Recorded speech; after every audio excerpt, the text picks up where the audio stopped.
to the Scaling Japan podcast, a podcast about how to grow your business from $100,000 and beyond in the land of the rising sun.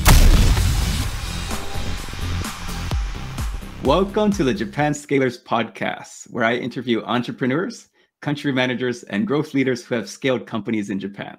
On today's program, we have Erika Iwai and Allen Wong, the co-founders of Sollective, which is a Japan-based corporation that is reinventing freelance in Japan by changing the views of companies towards freelancers.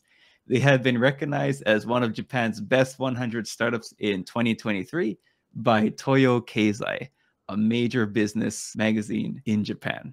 Before we start, here's a quick introduction to myself, your host. I'm the CEO of LaunchLab. We support setting up a company and back office in Japan. We also provide affordable advisory on raising capital, IPO, and other finance topics.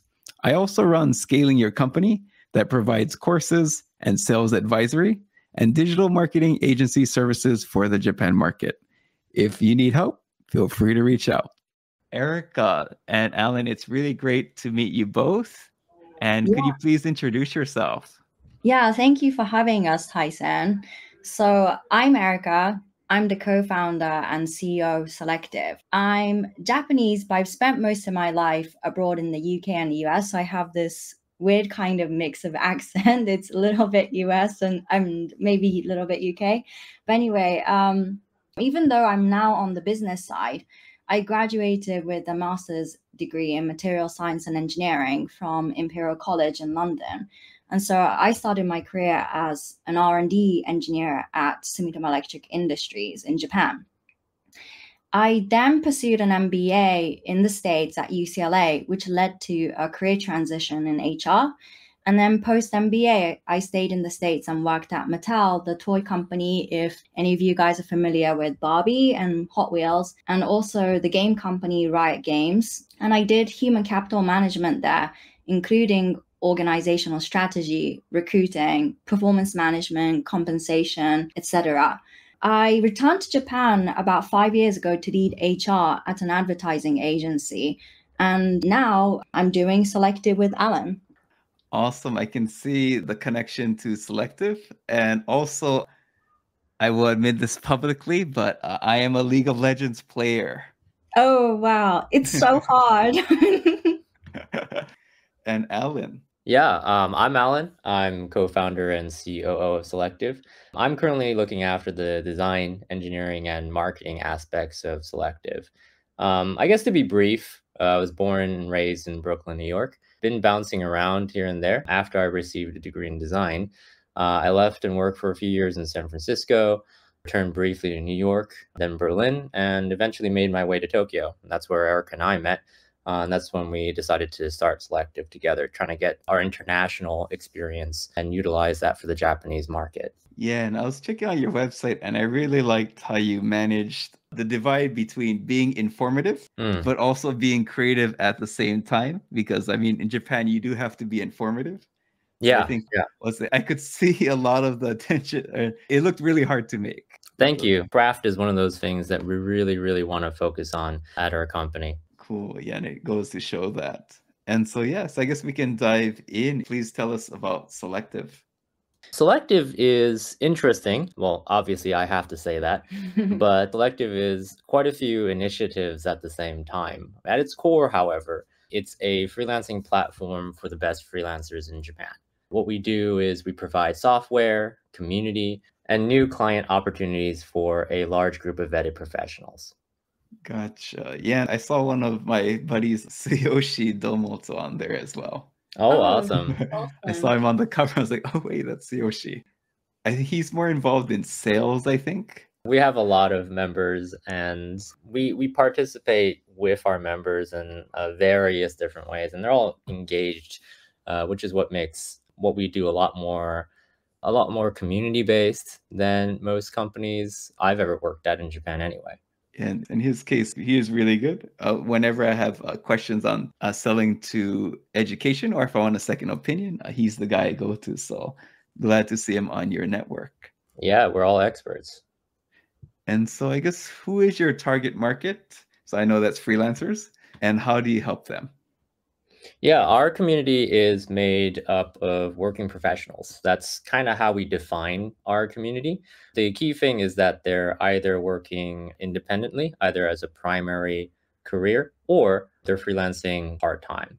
That's one side of our market, and we operate what's called a two-ended market. The other side of the market is companies who we personally view as innovative and globally minded. So very global HR practices, results driven types of cultures. In both the cases, both ends of our markets are what we consider high end.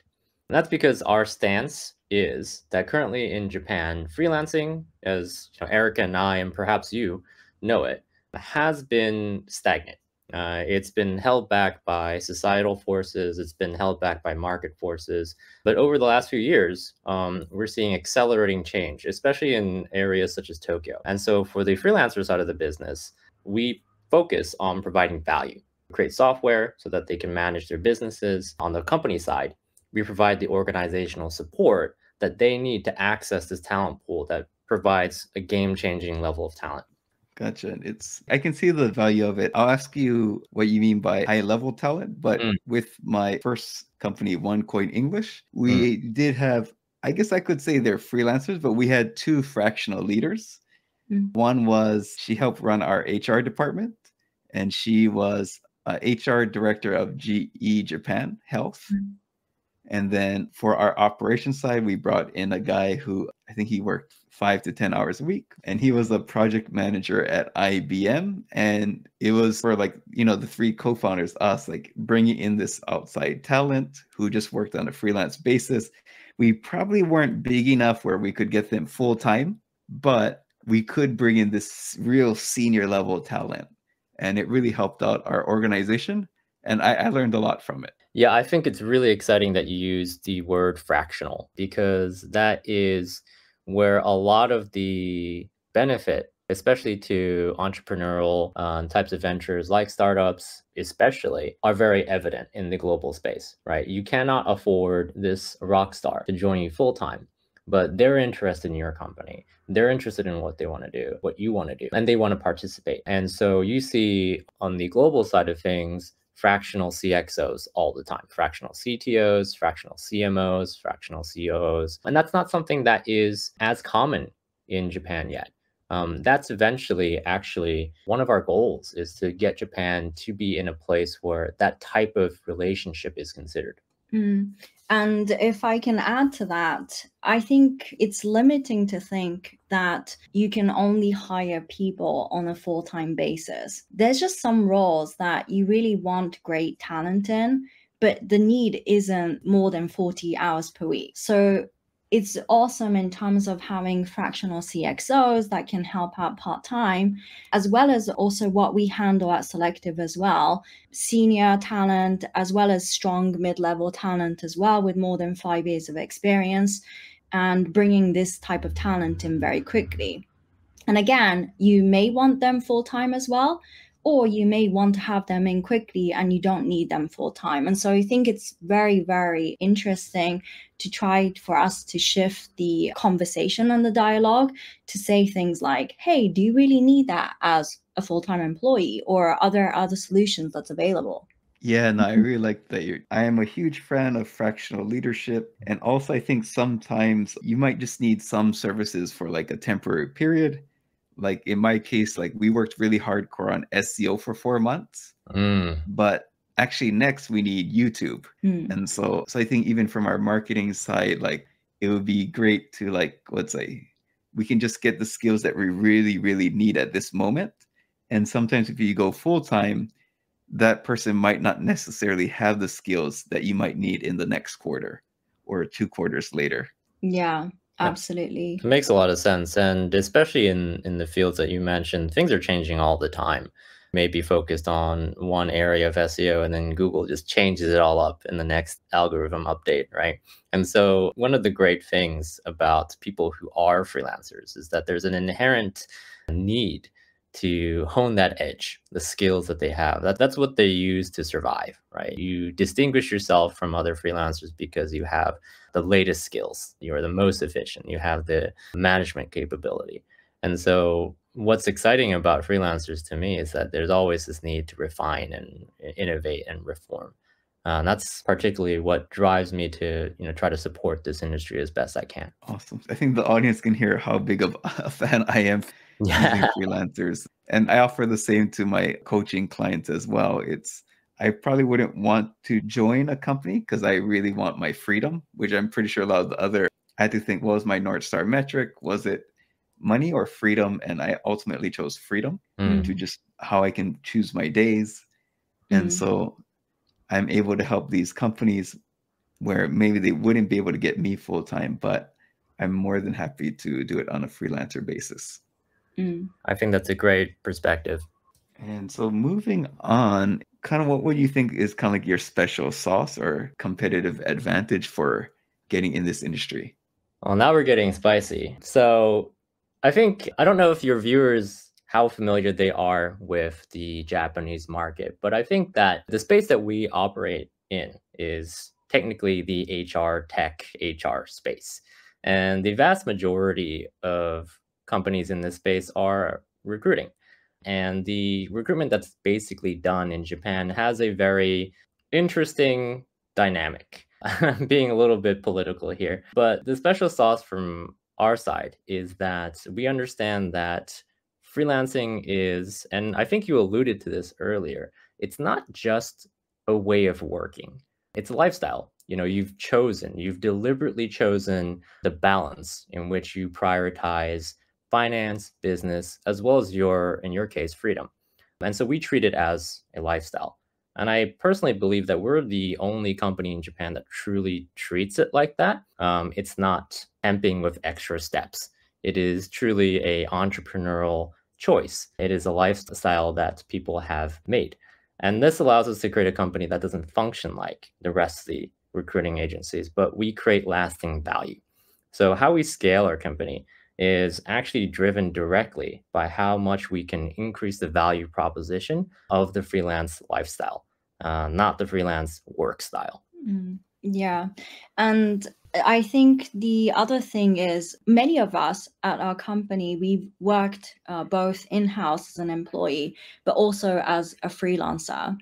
And so we both have that perspective, and that allows us to be empathetic with both audiences. And I think that's what makes it really special, really. Yeah, I think so as well. And so I think for Sollective now, I think we'll go into kind of like the stages that you've developed as a company. And I think in your latest round, I think you raised around 400 million yen. So I guess like yon oku en. And can you tell us maybe how many users you have now? Sure. So in the last round was, I think, 350 million, but altogether we've raised over 410 million in the consecutive rounds. In terms of the number of users, I don't believe we currently publicly announced that. I'm going to jump in right here. Okay. We have a policy. We're not a numbers-based organization, and that's not to deflect. We have quite a few users on our platform. But we really want to take the narrative away from, and I mentioned this before, this recruiting mentality. Oh, we have thousands of people that match your job description and, contact us to hire them. Well, our stance is actually, no, we have the one. We have the one. When you search your parameters, you will get the person that will make the most impact to you, your company, to your project at that given time. So I'm just going to jump in here and kind of LeBron James, that's that question. Gotcha. I mean, ultimately, the end result is they're using your platform to find someone who can solve that problem. Absolutely. And by doing that, result. It's not the matter of, so you get result. Cool. And let's go to stage one. Please tell us about stage one, Erika, the beginning. Sure. The first stage for Sollective, it actually happened before the company was created. So before coming back to Japan, I worked as what in the States we call HRBP. It's short for HR business partner. So you're looking to promote positive changes within the organization, making sure that the people aspects of the business is there in place to be able to effectively achieve goals. And so some of that work really included building effective teams across a bunch of different verticals. And that included not just building teams with employees, but also with professional freelancers as well. And before starting Sollective, I had also become a freelancer. And so I had worked both at a company recruiting freelancers into the organization, but then I myself, before starting Sollective, I had worked as a freelancer in Japan and consulting companies on how to build their teams. And I was constantly seeing the same challenges by companies with the desire to change their organization, to make it more innovative. Also, some of the challenges that they faced in terms of recruitment here, because the lead time is very long.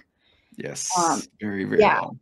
And it's not possible to continue to keep your competitive edge as a business if things are taking too long, because if you have a good idea, it really doesn't matter if you can't put it into effect quickly because somebody else has thought about it and now they're executing it faster than you. And so I started to think about how can we change these things? And it wasn't possible to create this type of change, what I wanted to do with my clients by myself. And so I started to think about how can we do this in a more of a bigger way across Japan and companies in Japan. And so Sollective was partially created because I wanted to scale up the impact I could make to work and for people in Japan. And I think my personal belief is that there is a real dearth or lack of HR professionals who can do HRBP, but this might help the audience. But what is the difference between maybe an HR generalist or just your typical HR versus the HR business partner? Sure. HR generalist, as I understand it, is more to do with employment laws. They're thinking about looking after the person from a social and welfare benefits point of view. They're getting paid on time and things like that. And so it's a very administrative. HR business partner is strategic, thinking about how can they impact the business with the power of the talent and the people they have in the organization. That means having the right talent in the right place, having the performance management that you need so that they can fulfill their full potential, thinking things about, am I having the right talent mix? This means not just skill sets, but in terms of full-time employees are fixed costs versus professional freelancers and independent talent, they are a flexible cost. And so thinking about from the cost perspective as well. And so I know you've worked as an HR director, but is that close to your understanding of the difference between HR generalist and HR business partner as well? Yeah, I would agree with that, where one is more administrative. Maybe they have a decent knowledge of contracts. They can work with maybe the shadoshi, or I guess the work expert. I can't think of the English term, but labor expert. But yeah, it's really like they look at the revenue, they look at the profit, they look at the HR costs, or let's say the human capital costs as the total of, let's say, revenue. And I guess other elements is like how to implement a training system for the recruitment. Do you actually need to hire for this role? So I feel it's less of a passive, but it's a very active role in the organization. I got to see it firsthand where I got to see the former GE health director really just question our decisions as leaders, and really just asking a lot of questions about what type of person we need, and really getting really specific, like who is the person that matches our culture, what type of person you want to get.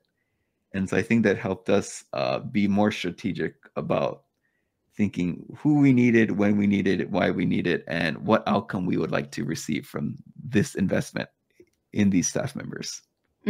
Yeah, I think HR business partnering is very intentional and proactive. And I think it's really hard to find that because in Japan, a lot of places it's on the job training, or you have that standard, let's say, training for new staff members. But, how many companies has a really robust program for developing managers? Mm-hmm. Yeah, that's another topic. And so I think that's a lot of pain point for my clients as well. Is like, we really want to find a Japanese manager who's a leader. Mm, And like a lot of them, they just haven't received that type of training in their previous companies. yeah. And so, yeah, so I think for me, like, you having that, I think our Alan with the design background and also the UI UX, really understanding how people utilize, but also with the HRBP, that seems like a huge advantage to me. But do you find that as a huge advantage for you in the developing the product?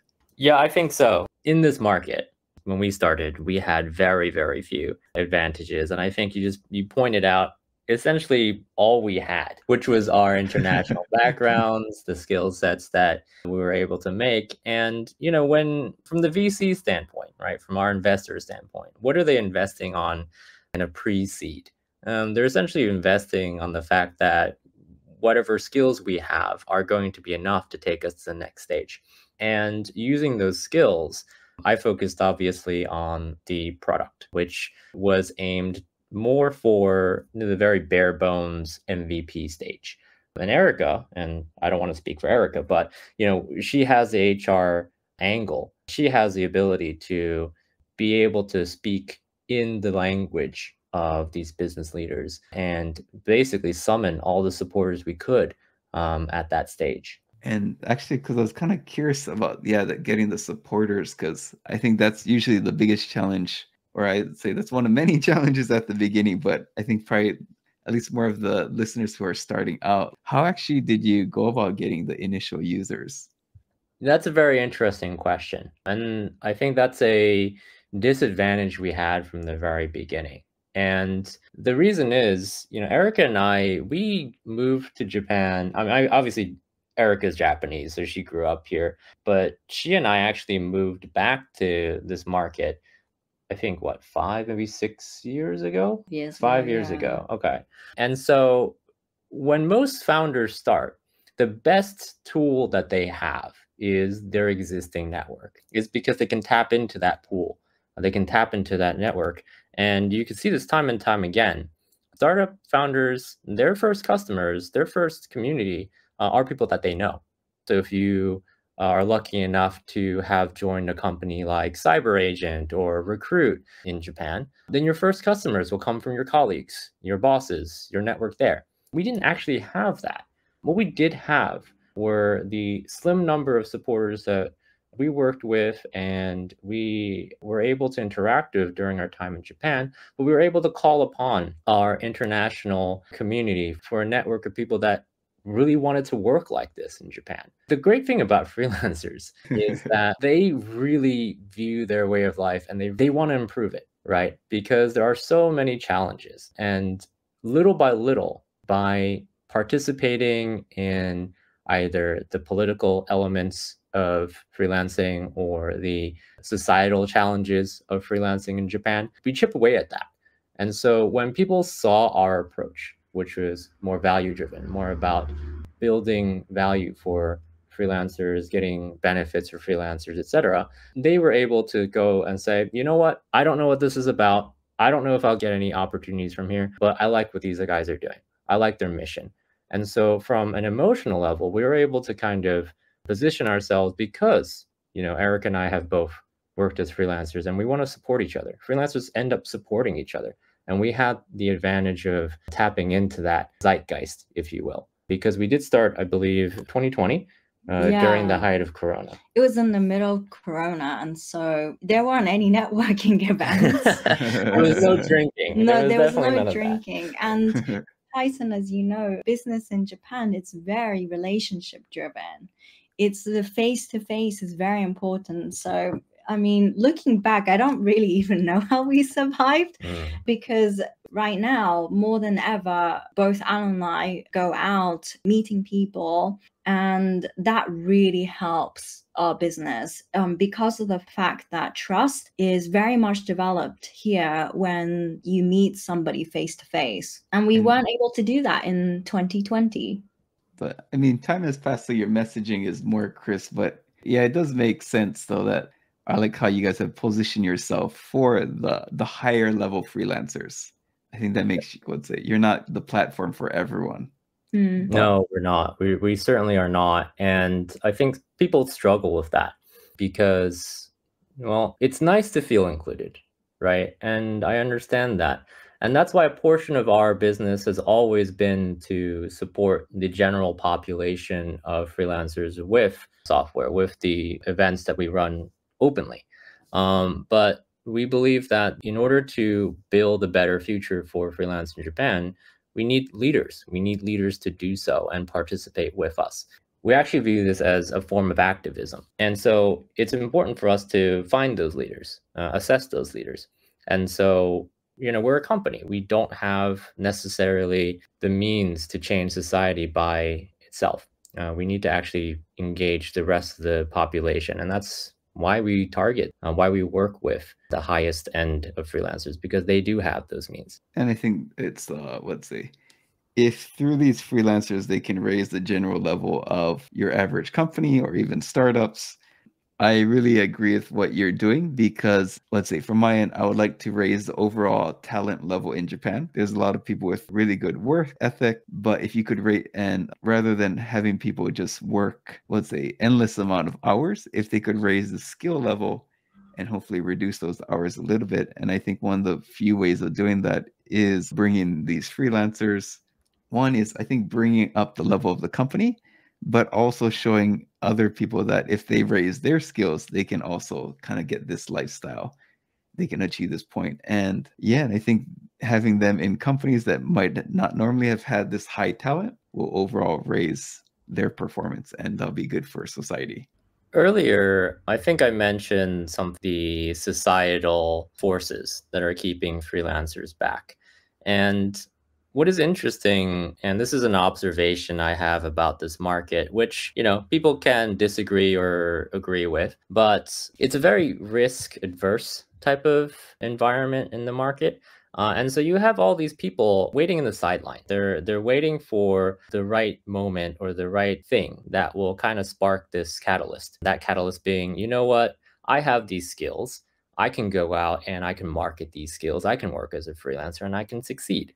I think there's plenty of people that can do that, but they're waiting for, someone that they know to go and do that first step first. And by providing these leaders, we do have this ability of showing by example.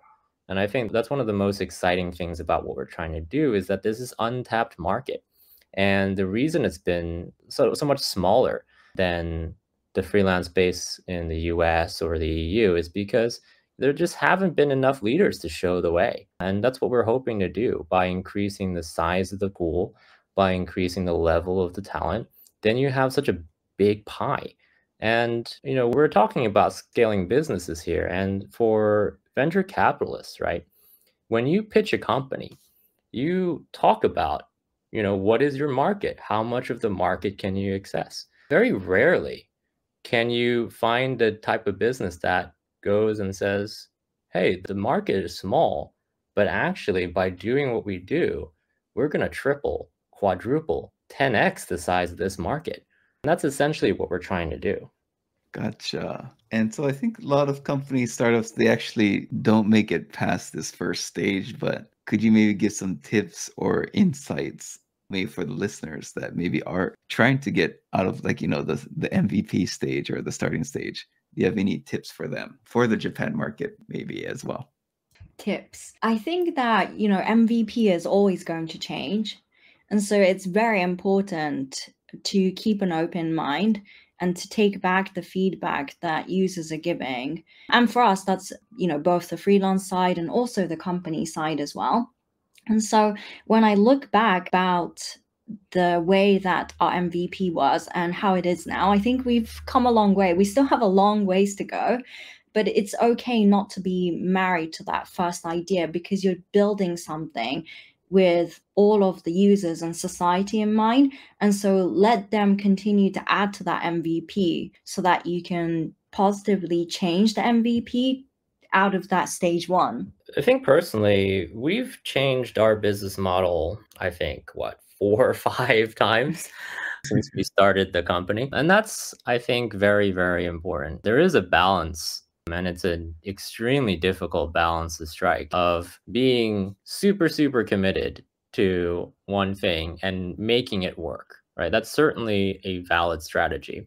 But the easier strategy to follow is to try a billion things and see what sticks. I mean, I think it's a common theme and message across all of the startup ecosystem. But this whole fail fast adage is quite interesting, but it takes a little bit of deftness of hand to be able to know when to subscribe to that, or when there is something that when you're looking at your data says, you know what, this didn't particularly work well, but there's something here that I can really push hard. That's where the experience comes in. And I can't really say that there's a formula for that other than instinct and gut, but there is a very important element of knowing that you will fail and to reduce the amount of time it took you to fail. Now, otherwise, you're burning your lifeline, you're burning your runway, and it's a race against the clock. Your goal is to get something that has a reasonably high chance of success as soon as possible. Hello, listeners. I'm excited to announce my live cohort course to help you increase your sales in Japan. Many foreigners struggle to turn first meetings into second meetings because they lack a sales pamphlet that follows the standard format in Japan. Even if you have a good first meeting, your internal contact will hand over your current sales pamphlet to the decision maker, and they'll take one look and say, they don't get Japan. My live 4-session cohort course will teach you how to make a sales pamphlet in English using the standard format in Japan. You will receive a sales pamphlet template, more than 10 examples from Japanese companies, and a lot of feedback, so you can end the course with a sales pamphlet that gets more meetings and therefore more sales. Getting one extra deal will more than pay off the course, so joining is a no-brainer. You can find more details of the course at scalingyourcompany.com/sales pamphlet. And we'll have a link in the show notes. Would you be open to sharing maybe some of the business model changes that you've made in the earlier stages? One of the things we were really, really married, this is me speaking personally, I was very married to the idea that companies and freelancers ought to directly form business relationships out of the gate on our platform. So we had built out a fairly considerable infrastructure for managing, I guess the easiest parallel is something like a LinkedIn connection. And it made it possible for people to connect and start projects together. That was what I was married to. And it took a very long time, and too much time, really, if I think about it, to realize that in this market, that doesn't work. And that is because of how business is done in the last 50, 60 years. You're just not going to change that overnight. And so we've had to change away from that model and really work on how, as a company, we continue to provide value by making these connections more organic, more natural, and correct for this market. And that's one of the first things that we had to pivot away from, this 100% direct model. And if I were to add to that, on the company's perspective, because of the fact that we have come from the US, where it's very common for companies to work with independent talent, we have this false perception that's the case here in Japan. But then really, it took us too long to figure it out, like Alan said, but the phrase independent talent or professional freelancers, people or companies aren't familiar with it yet. It's not an everyday thing. And so it needs a lot more of a consultative approach towards companies, where what we call the consultants in our organization, organizational consultants, who help companies build teams with independent talent, but they need a lot more of a white glove approach. And so we're now in a model where it's half platform driven and half consulting approach. So that's one of the big changes that we have made, and it's working well now. Yeah, and what's kind of interesting is now that we've switched to that, and we're conveniently neglecting to mention the 4 or 5 iterations in between, of course. But the interesting thing is that there is a lot more opportunity for us to create value, because essentially the multiple touch points have created different services that we can offer to both companies and freelancers, all of which are beneficial to everybody. Mm-hmm. And from a freelancer's perspective, I think this is Japanese culture, but in the States, people are very comfortable to say to the company, hey, can I get a raise? I've been doing this project for a year now, and hopefully you see my value. And in Japan, I think people aren't necessarily comfortable saying that to their clients, and they feel very comfortable asking us, Sollective, to advocate for them on behalf of them towards companies. And so that's some of the other values that we can provide by being in the middle as well, and having more of that consultative approach on both sides. Yeah, that makes perfect sense. And I think that's one of those unique insight that when you hear about it afterwards, like, yeah, that makes perfect sense for Japan. Yeah, hindsight is pretty great. No, awesome. I think that was very interesting. And also, I'll say for the both of you, I think you both had professional experience. And how did you have to kind of maybe adapt your personality or maybe your business style in the beginning? Oh, that's a tough question. But you do have to think about how context-driven Japan is, right? There's a lot of reading in between the lines, and that's something that I've had to really learn how to do. And so when you are in this venture space, the things that do matter for the people that we work with and our supporters is we have to be able to measure what we're doing. What is the impact of Sollective? What is the potential for growth? And how do we do that and not have it just be about things like revenue and EBITDA, right? It's about what is the growth potential of the business, and you have to find the right KPIs and the correct metrics to build your business upon. And so we had to figure out what those KPIs, what those elements were, so that we can correctly explain the context of what we're growing, the impact of our community to the people that we work with. More from a personality standpoint, I'm actually an introvert. I want everyone out there to know that about me. But I think, recently I've become more, or at least I'm trying to be more of the extrovert side. I do like people, but I just find it very scary when I'm in a networking event. And so, but working on Sollective, I've realized it's really important to meet people. And it's very important to get out there. And if people don't like you, don't take it personally. Just continue to pick yourself up and to continue to putting yourself out there. And it's so important to continue to meet people, because one of those people can be your next client, or one of those people can be your next hire, or one of those people can be your next supporter in opening doors. And so it's really, really important to continue to put yourself out there. But that has been very difficult, especially given the fact that I didn't speak Japanese to a level that I speak now 5 years ago. And so it's just been a lot of trial and error, but we're hopefully getting to a point where we figured out some of the formula that works for us. Yeah, no, that I really like what you said there. Because I think in the beginning, if you don't have the network too, sometimes you just have to meet new people and get them to kind of help you expand your network by communicating what you do. And hopefully they'll communicate that to more people, and it starts to spread and spread and spread. Yeah, absolutely. And so kind of moving on to the next stage. So I know for the first year of your company, you bootstrapped it. Then I think after that, you decided to get investment to get it off the ground. But what made you make the decision to get investment? Yeah, the first year you mentioned, we did bootstrap. And Alan and I worked on the MVP by ourselves and with some supporters too. From Freelancers. Yes. And eventually it felt like this thing might actually have some legs. And that's when we decided we need some funding to really get the engine going.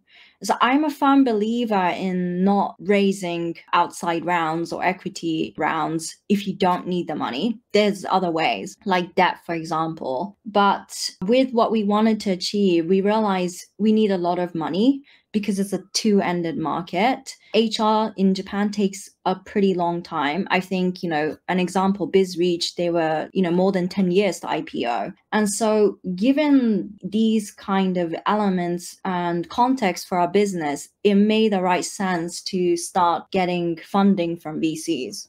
Cool, that makes perfect sense. So I kind of want to dive into the challenges. So you're in a two-sided marketplace. You have the companies, but you also have the freelancers. How did you manage that balance of which area to focus on? We have always started with freelancers in mind and the challenges that they face. I think it comes very naturally to us, given the fact that most of the team, and both Alan and I, have worked as a freelancer. On the other side, many of the companies, HR companies in Japan, they always start with the company side. I think it makes it easier to think about what are the needs of the company and then to find people that can support that need. But we started with people first because, the population in Japan is declining, right? There isn't enough talent to go around. And so we really started to think about, well, wouldn't the company that have the best freelancers will be able to change the way of work in Japan because of the supporters of the talent? And so we started with the talent side first. Maybe Alan, you have something to add. No, I don't think that in my opinion differed. One, like Erika said, that our strength has always been thinking about what freelancers need, right? We've worked in places where the most exciting people in an organization were the freelancers. When I was younger, I was looked up to the freelancers. They were the game changers. And I learned a lot from very many individuals who were freelancers at the time. And so it obviously was our strength. And when you are so small, why would you be trying to do things that are outside of your strong points? You can't win a fight with a blunt stick, right? You need the sharpest stick in your tool shed, or whatever the saying goes. I'm losing all of the American idioms and sayings, so I apologize for that. But their strength. And I think in an economic sense, and I don't really like talking about it in this way, but the freelancers are in the supply side. And when the supply is scarce, would you not rather control the supply? And again, just saying those words, I don't like saying those words because that's inherently not the way that we think about it. It's too cold and too numbers driven. And we like to view these freelancers in our community as strong individuals. And so lumping them together as just quote unquote, the supply doesn't do them any favors. But that's, if you're thinking about it economically, that's the area that you want to be strong in. Everyone in 10 years is gonna want the next hot freelancer on their team because that's just the way that the increasingly small workforce is gonna go. Yeah, and I think I don't see the recruitment industry, unless there's some big macro changes, hasn't really shrunk. I see more and more recruiters pop up or going independent. But yeah, I thought it was also interesting you mentioning, Erika mentioning about also because the concept of freelancing is new and it does take time to re-educate those in corporations to kind of how they use freelancers or even use freelancers or how they can even be of benefit. And I've seen some of my clients and also other companies who are also kind of providing a service that is definitely needed, but is different to the way things have always been done, and having to use that consulting approach to, let's say, educate companies on it. Then hopefully enough companies will do it. It'll get enough attention. And then let's say you'll get kind of the snowball effect, but using consulting to get that to increase traction. Absolutely. I think it's very important in Japan because I think somewhere along this conversation, we talked about Japan and Japan's risk tolerance, but it's quite low. It's not like, hey, let me try that new thing. But how companies work here, the first question that come up is like, hey, are the other companies in my industry doing it? Are my competitors doing it? If my competitors are doing, then I want to do it. And so nobody wants to be first. They always want to be the close second.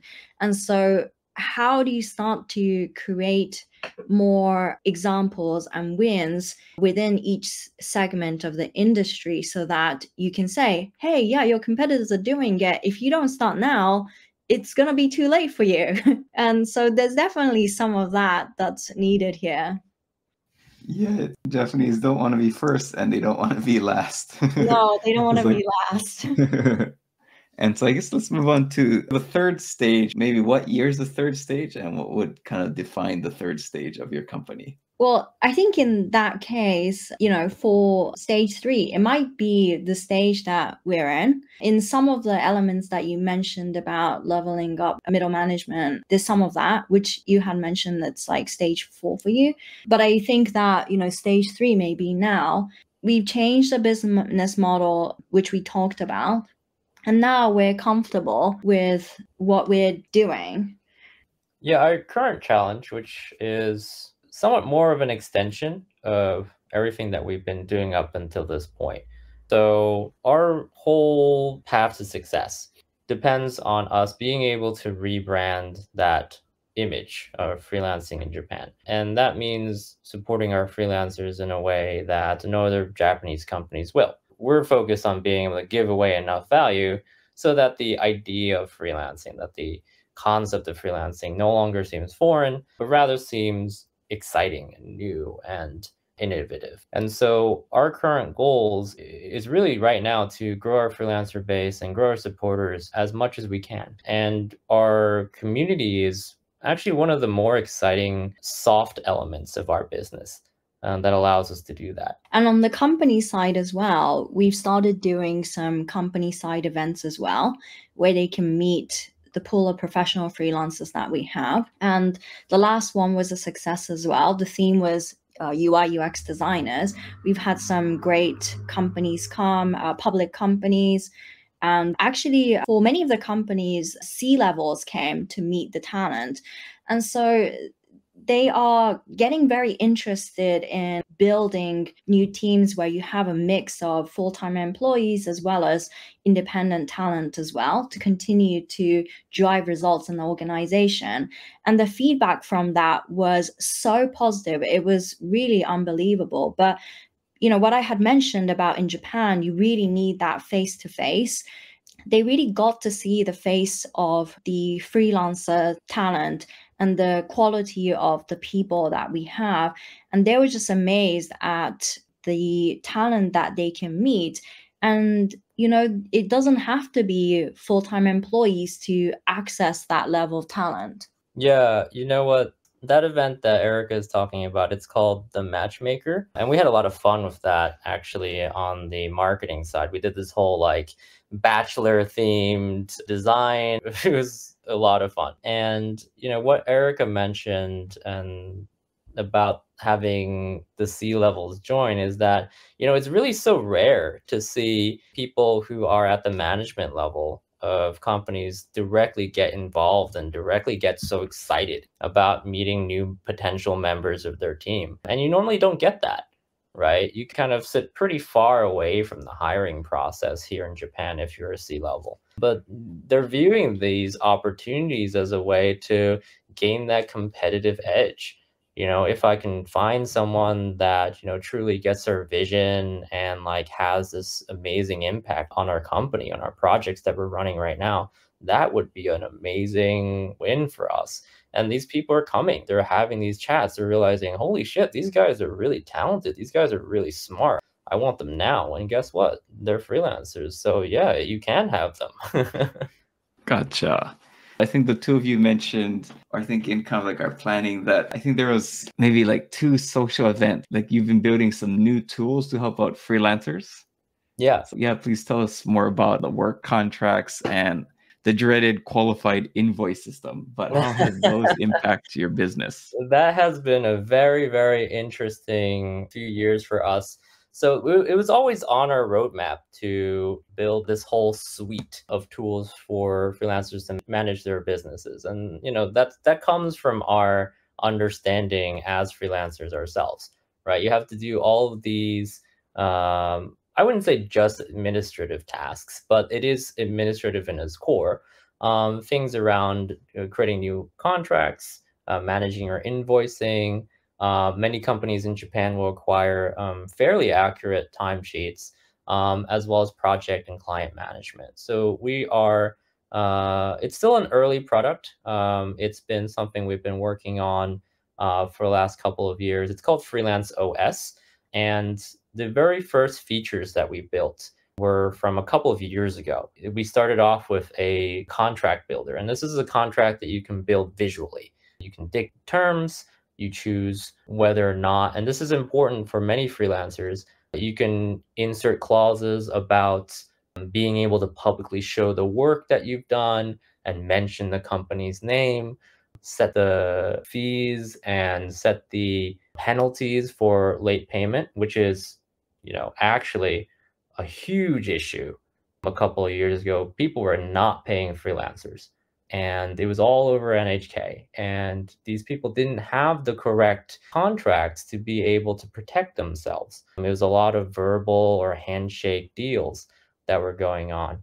And we worked with lawyers to put together this template that we could customize and was completely modular in order to build a legally vetted contract that was good to go. And you guys signed it digitally, and then you're ready to start working. And we wanted to take that pain away from freelancers. And then that second major feature that we built out was literally the timing could not have been more interesting, because that same year, there was this new, it's still rolling out in a way, the qualified invoice system. And so this is a very hotly contested, shall we say, effort by the Japanese government to essentially, well, I can't really speak to the direct aims of it, but the end result was a system that did not, or that provided some additional complexities to taxation. And in the realm of invoices, it required a new registration for your company. It required specific updates to your invoice template. And we wanted to make sure that we implemented all those changes in a way that freelancers could easily invoice their clients without having to worry about things that weren't relevant to freelancers. And so we built that aspect of Freelance OS, and we're just continuing to improve the product, add more features, respond to feedback, and we're doing some research now and trying to implement the various elements of our business. And we're thinking about potentially doing a company side version as well. And this is, driven entirely by the fact that we have very good visibility on both the needs of companies and freelancers in terms of running the businesses together. Yes, for me, I think the learning point for the audience is, it's kind of like from Sollective's case, is looking to social trends or social issues or government legal changes. I'm not a big fan of the qualified invoice system. Not many people are. It's probably going to cost me, let's say, like $15,000 to $20,000 a year. So thank you, Japanese government. I could have used this to maybe hire one more entry-level person and train them. Right. And I could probably use the capital more effectively. Right. That is a common piece of feedback we've heard from many, many people. But I think this insight, in our case for OneCoin English, the social trend, or the government change that happened was they increased the sales tax from 4 to 10%. And as a result of changing that, it made people more price sensitive. And thanks for that, it's, let's say, people were looking for a low cost option where they wouldn't. And so our product was, OneCoin English was in the market at the right time, and that government change really, really helped us.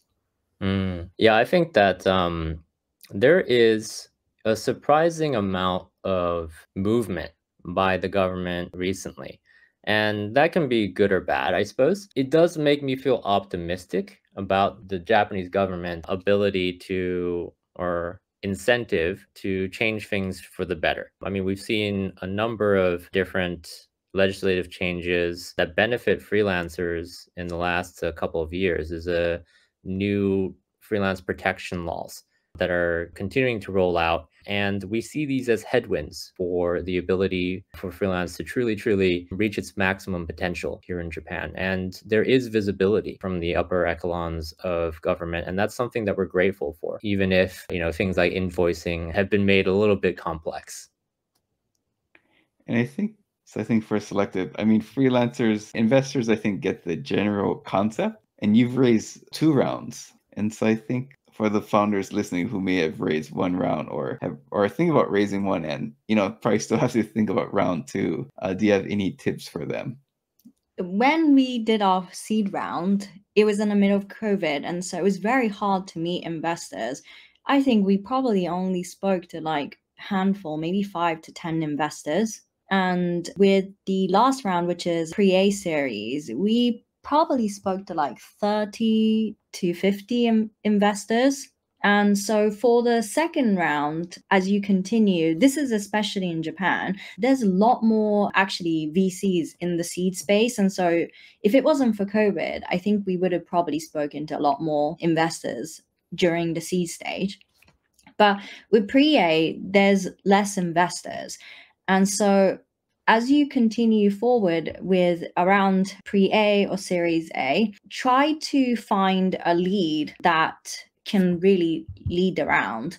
And finding the lead makes the fundraising so much easier because then you have someone that's coming in, committing a big portion of that round.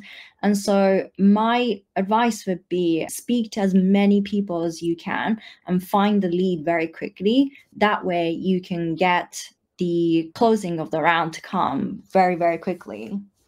I don't know, maybe Alan, you have something to add.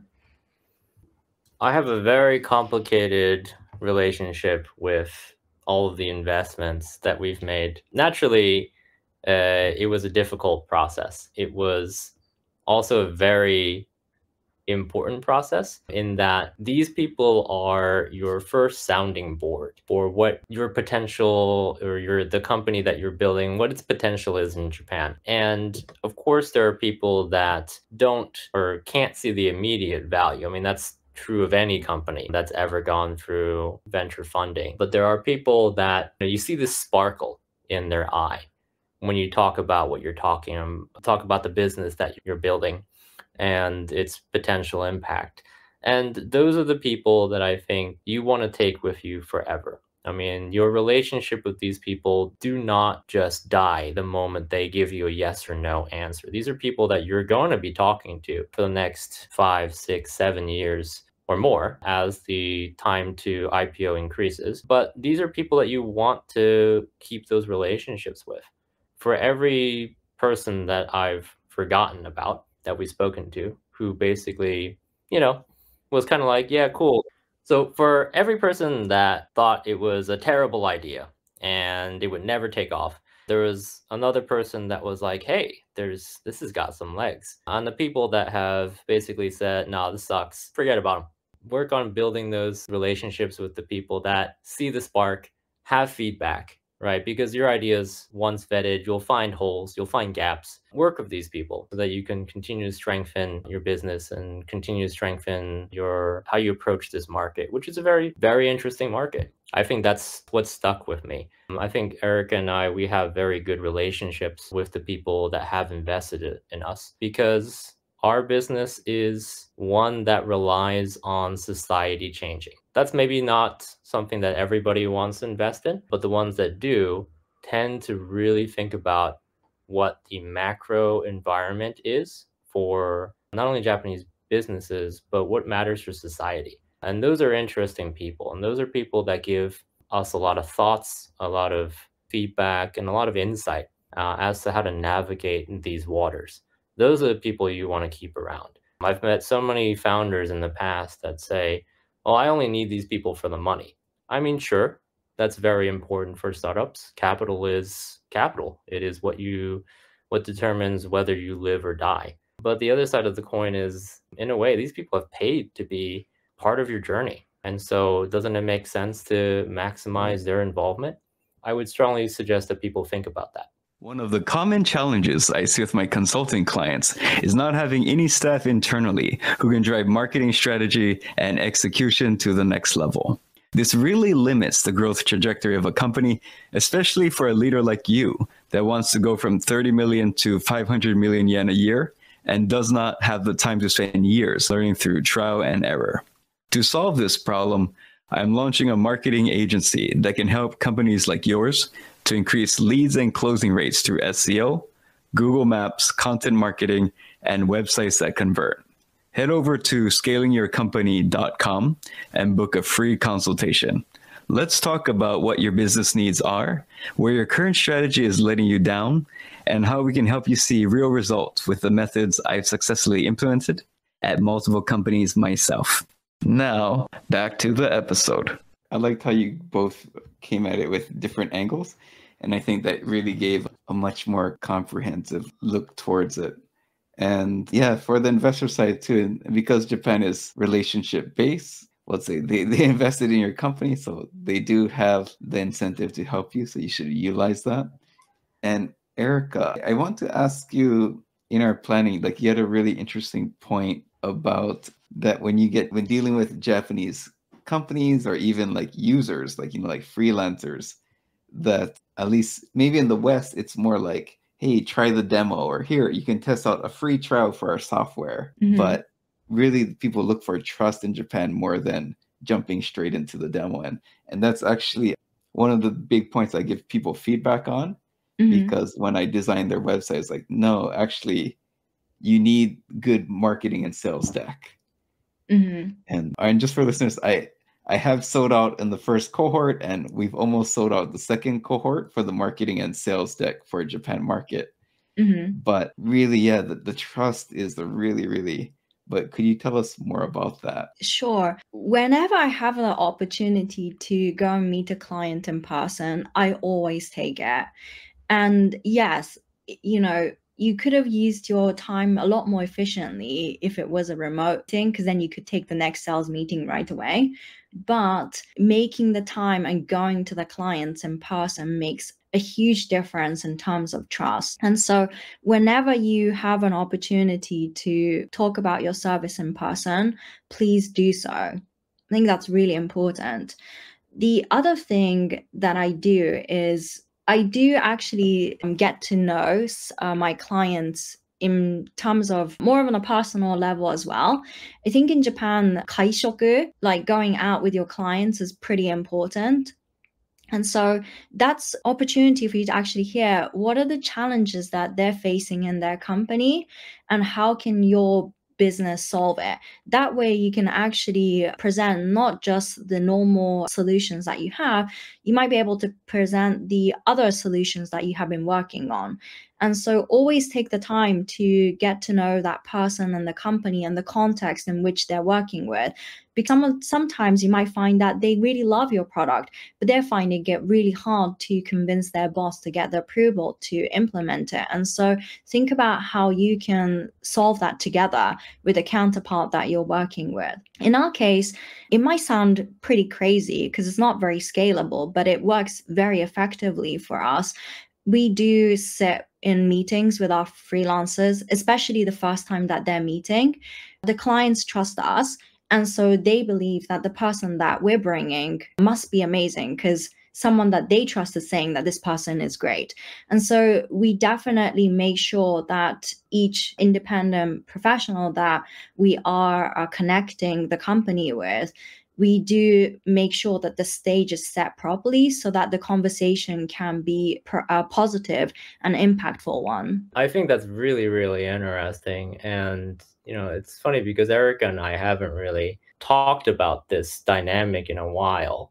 Every time it comes up, it's very, very interesting to hear again. And the funny thing is, and this kind of hurts my soul a bit because I'm inherently a product person. When you're dealing with the side of the market that is, very, very enterprise driven, I don't want to say the product doesn't matter, because it does. To all the other product-based founders out there, I apologize. But we're actually in the business of trust, right? Your service, your product, does it ultimately on a high level solve fundamental business problems? If yes, then people are more than willing to overlook whether or not one of your particular user flows is difficult, or if there are technical limitations to some of your feature set. Those are things that they're happy to work with you on. I mean, remember, Japan is perfectly happy to do everything in Microsoft Excel. And so as long as it solves the business problem, they're not so concerned about whether or not your software is the most easy to use piece of software in the industry. What they're looking for you to do is to make sure you solve those problems. And if they have any issues, that they can trust you to resolve it. And you hit the key point there. I think that is the crux of it. It isn't the best solution. It's just what solution is going to be here in 5 or 10 years. Yeah. And yeah, that's one challenging that I faced as well, especially as a foreign founder, is that, let's say, I sometimes get lost in really the American approach being like, actually, we'll get you more sales, we'll get you more customers, which actually, in this case that I'm thinking about, it actually is true, like overwhelmingly. But and like I have to think about like why didn't they kind of like switch to us? Because it's so obvious, but it was kind of like what you brought. It's can we trust these people? And I think the question in their mind is Tyson actually going to be interested in this in 5 years? And so that's something I didn't address. And so sometimes it's less about the results, and sometimes just, let's say, the bigger priority for this person is just things not changing or knowing that it's reliable. And so, yeah, I think you both really nailed it on the head. I'm really glad you mentioned that, because I think that's a hard lesson for foreign founders. And it's one that it could be the super American in me. Even though I'm half Japanese, I would say I'm American, not Japanese. But it's something that I have to, from time to time, remember. And usually I remember because things didn't go or I didn't get the sale that I thought I would have gotten. Yeah, I mean, it's one of those double-edged swords. What is really nice about operating in Japan is that because of the culture of trust, people are relatively loyal. They're not going to jump ship and, go to someone else because of a perceived 1 or 2% cut in rate or things like that. That's not important to them. If you have the right relationships, and when this has happened multiple times on our side, is that, people move companies and they want to bring Sollective along because they trust us. And ultimately on the freelance side as well, we operate on the basis of trust. You've trusted us to make sure that your information is safe. You've trusted us to make sure that we will always make sure that the companies on our platform operate on a standard that you expect as pros. We treat everybody as a VIP. And so that's the great thing about working in the high-end space, is that we can do that. It is based on this intimate level of trust. And if you have this very, very mass numbers-driven approach, then you can't operate in trust. And that is something that we can enjoy because we work in Japan. I don't think that this type of, I don't see this working in America because it's so cutthroat in a way. And maybe the person that you're working with they might not be there in 1 to 2 years. Yeah. That is very, very common in the US. So. And I just had a chat with a person who helped scale Haribo in Japan. And they said something very similar. It's when a chain or like a big company would call them, they would go across the country to visit them in person to talk. And whenever they had a problem, they knew that Paul would get the job done. Hey, I mean, on the bright side, you get to travel Japan, Yeah. And so is Paul Bulgarian? I think he was Haagen-Dazs. Oh, okay. Yeah. I think I know him. So Paul Kraft, he helped scale Starbucks and Haribo. Okay. And that was one of his key points. They knew that whenever they needed Paul's help, he would get the job done. And so in Japan, I think for the listeners, especially in the startup world, even if you've succeeded in other countries, even if you are Haribo and maybe Starbucks, you have to do things that don't scale. Definitely in the beginning, and you'll still have to continue doing things that don't scale because trust is so important here, and trust is probably one of the hardest things to scale. because trust is something that has to be maintained, not scaled, rather. I like that. But thank you both very much for coming on today and sharing your journey and your hard-earned wisdom. Yeah, of course. I don't know if it's wisdom just yet, but Yeah, I agree with that. So that's why I was like, Thank you very much. Yeah, thank you for having thank you, us. Tyson.